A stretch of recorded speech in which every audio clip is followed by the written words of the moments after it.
கிறிஸ்துவுக்குள் பிரியமான சகோதரனே சகோதரியே, கர்த்தராகிய இயேசு கிறிஸ்துவின் நாமத்தில் அன்பின் வாழ்த்துக்கள். இன்றைய நாள் தியானமாக யாத்ராகமம் 20வது அதிகாரம் 12வது வசனம். உன் தகப்பனையும் உன் தாயையும் கனம் பண்ணுவாயாக. அன்பான தேவ பிள்ளைகளே, இந்தியாவில் புகழ்பெற்ற இசையமைப்பாளர் உங்களின் இந்த அபரிவிதமான வளர்ச்சிக்கு யார் காரணம் என்ற கேள்விக்கு எனது தாயும் தந்தையும் என லட்சக்கணக்கானோர் கூடியிருந்த ஆஸ்கர் விருது வழங்கும் விழாவில் நன்றி பெருக்குடன் உரத்து கூறினார். அவர்தான் ஆஸ்கர் விருது நாயகன் ஏஆர் ரஹ்மான் என்பவர். இதை கேட்கிற ஒரு நபராவது தன் பெற்றோர்களை முதியோர் இல்லத்திலிருந்து அழைத்து வந்து குடும்பமாய் அவர்களுக்கு பாச மழை பொழிய வேண்டும் என ஜெபிக்கிறேன். இந்த நவீன யுகத்தில் வாழ்கின்ற மக்களிடையே பெற்றோர்களை மதிப்பதும் அவர் சொற்கேட்டு வளர்வதும் மிக குறைந்து விட்டது.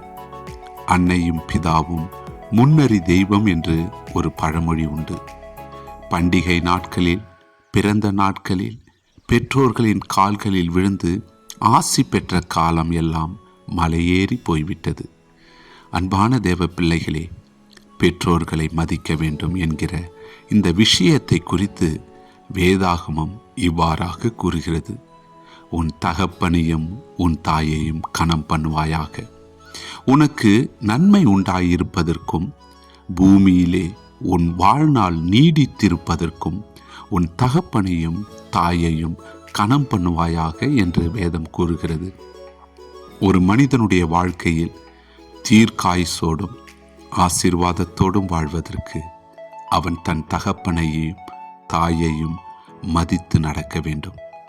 ஆனால் இன்றைய நவீன யுகத்தில் தன் பெற்றோர்களை மதிக்க தவறிய பிள்ளைகள் எத்தனை அதிகம். தங்கள் வேலை ஸ்தலங்களில் தங்கள் மேல் அதிகாரிகளை கனம் பண்ணுகின்றனர். தங்கள் வீடுகளின் அருகில் குடியிருக்கும் குடும்பத்தினரை கூட கனம் பண்ணுகிறார்கள். அதிலும் குறிப்பாக அவர் ஒரு உயர் அதிகாரியாகவோ அரசியல்வாதியாகவோ இருந்தால் மிகவும் அதிகமாக கனம் பண்ணுகிறார்கள்.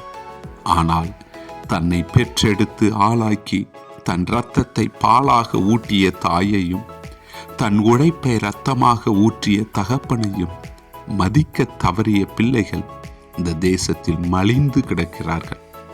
அதில் ஒருவனாக நீங்கள் இருக்கக்கூடாது என்பதே தேவனுடைய விருப்பம்.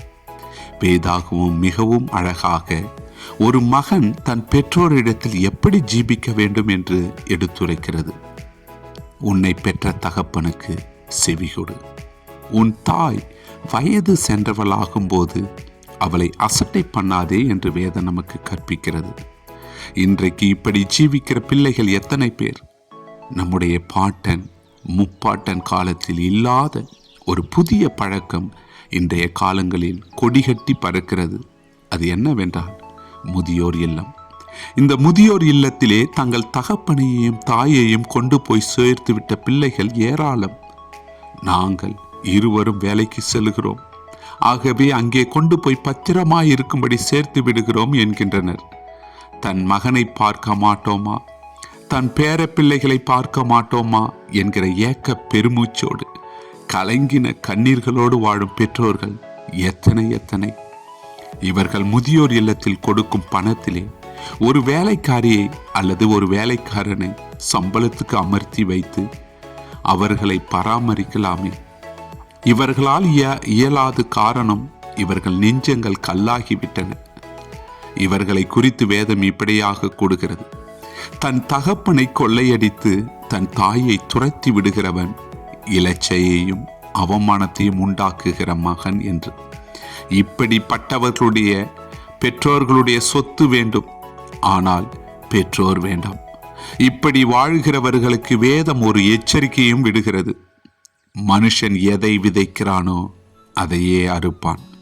ஆம், இன்றைக்கு நாம் பெற்றோருக்கு செய்வது நாளை நமக்கு நடக்கும் என்பதை நாம் நினைவில் நிறுத்தி கொள்ள வேண்டும்.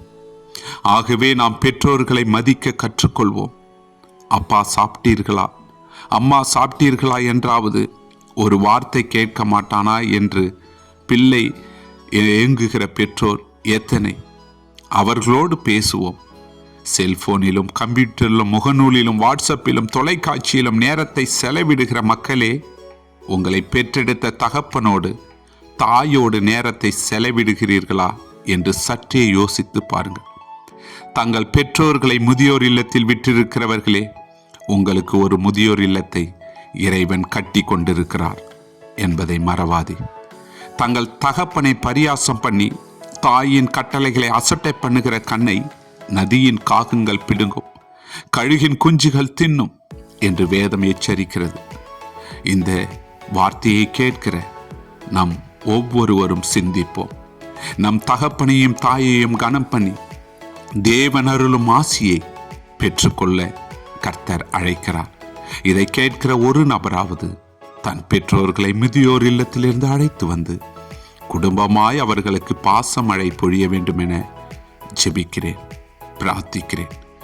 முதியோர் இல்லங்கள் மூடப்படட்டும், பிள்ளைகளின் உள்ளங்கள் திறக்கப்படட்டும். கர்த்தராகிய இயேசு கிறிஸ்து உங்களை ஆசீர்வதிக்கட்டும். சிந்திப்போம், செயல்படுவோம். God bless you. Amen.